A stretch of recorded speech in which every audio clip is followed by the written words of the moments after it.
Welcome back to another lap guide. This week we're at Bathurst, which in my opinion is the most challenging track this season in the F4. And that's because this isn't a purpose-built racetrack. These are public roads that have lots of bumps, camber, and undulation, which means we have to really understand the road surface to be fast around here. And because this car doesn't have ABS, that also means some braking zones you're slamming the pedal all the way to 100%. In other corners, you have to feather the brake pedal just to keep the car from spinning. So, to speed up the learning process, let me walk you through a lap and tell you everything that's going through my mind when I put in a 206.6 lap around Bathurst. Coming across the line to start our fast lap as we head into turn 1, which is a deceptively challenging corner. Because it leads onto a long straight, we want to get on the throttle as early as possible to give us a great exit. It's a hard but quick brake right before this 50 board in front of us. Up to about 90% pressure, but then we're going to immediately start peeling off as we head in towards the apex.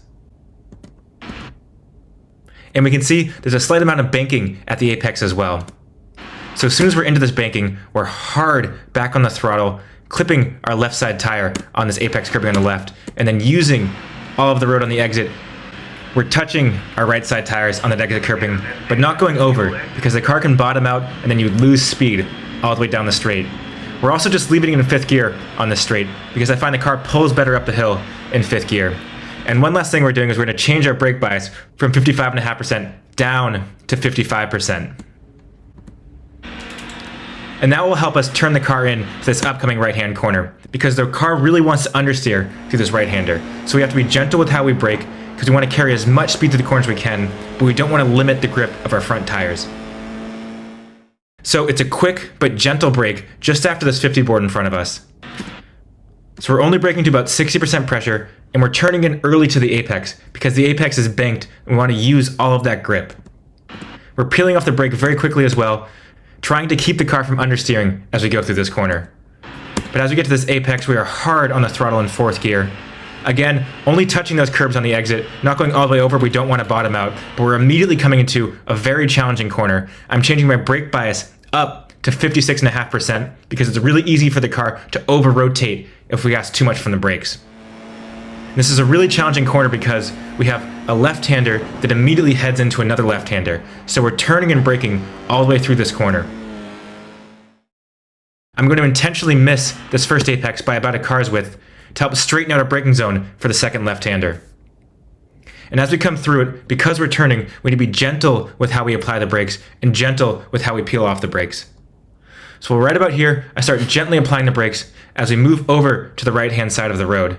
Now this corner is also especially important because from here to the top of the hill, we're not going to be braking. So it's critical for our lap time that we get a great exit out of this corner. So as we start peeling off the brakes, I'm going to get hard on the throttle very early, keeping the car as tight to the wall as I can, trying to get a great exit coming out of this corner. But as we can see, the track falls away from us on the exit of this corner. So we're going to lose grip all the way from the apex to the wall. And as we lose grip, the car just understeers slightly wide, and I just have to peel off the throttle ever so slightly. That will cost us a tenth or so, all the way up until our next braking zone. We're going to try to minimize our distance traveled as we come over the hill, keep it tight to the right-hand side, tight to the left-hand side, tight to this white line, minimize the distance traveled. Also listening to our front tires, trying to keep it from understeering as much as possible, and trying to carry as much momentum as we can as we come over this hill. And as we come over that crest, we're going to change our brake bias from 56.5% forward again to 57% to help us to keep the car from over-rotating through this challenging next section. And we're heading into the most challenging section on the entire track, the S's. You have to have so much commitment through here, but if you brake slightly too late or slightly too much, it's so easy to spin or to end up in the wall. So as we come over this crest, we are blind. We're going to point our nose at the corner of this wall, and we're going to be braking just at this corner. The first brake is initially hard, up to about 80% pressure. But then, as we turn to the left, we start immediately peeling off the brake and aiming to touch our left side tires on this curbing.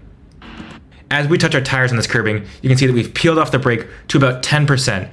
Too much brake pressure will cause us to understeer through this corner. We want to carry as much momentum as we can.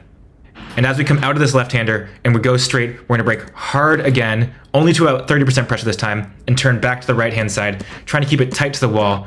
I just slightly missed this corner on this lap, carrying slightly too much speed. I wish I was about half a car's width tighter to the right-hand side. This will make the dipper especially challenging on this lap.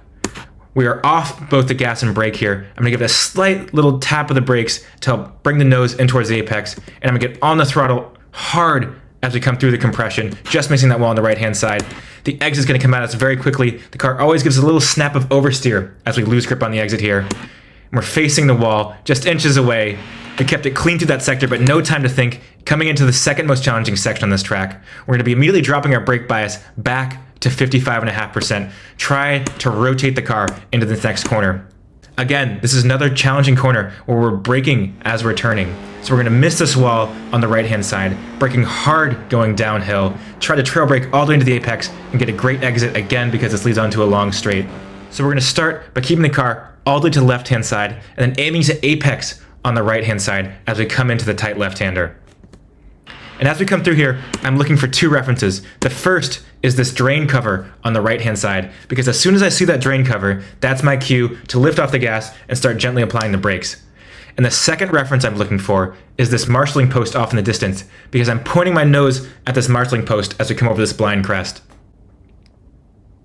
So just at that drain cover, it's a gentle application of the brakes, only to about 50%, pointing our nose the entire way at this marshalling post in the distance. And we're gonna trail brake all the way into this apex. But as soon as we hit this apex, we're gonna be hard on the throttle, trying to get a great exit coming out of this corner. Leads on to a long straight. We're gonna go to 5th gear, into 6th gear. Straight drags on for a bit, so we're gonna keep going through here. Coming into the chase, which is a fast left-right sweeper. We're leaving our brake bias at 55.5%. We're gonna be braking just after this 100-meter bore in front of us. It's a hard brake though, to 100% brake pressure, maximal brake. And then we're gonna start to slowly peel off as we come out of this compression and turn the car into the first apex, aiming to miss this first apex, but getting hard on the throttle before it because we wanna get a great exit onto this next straight.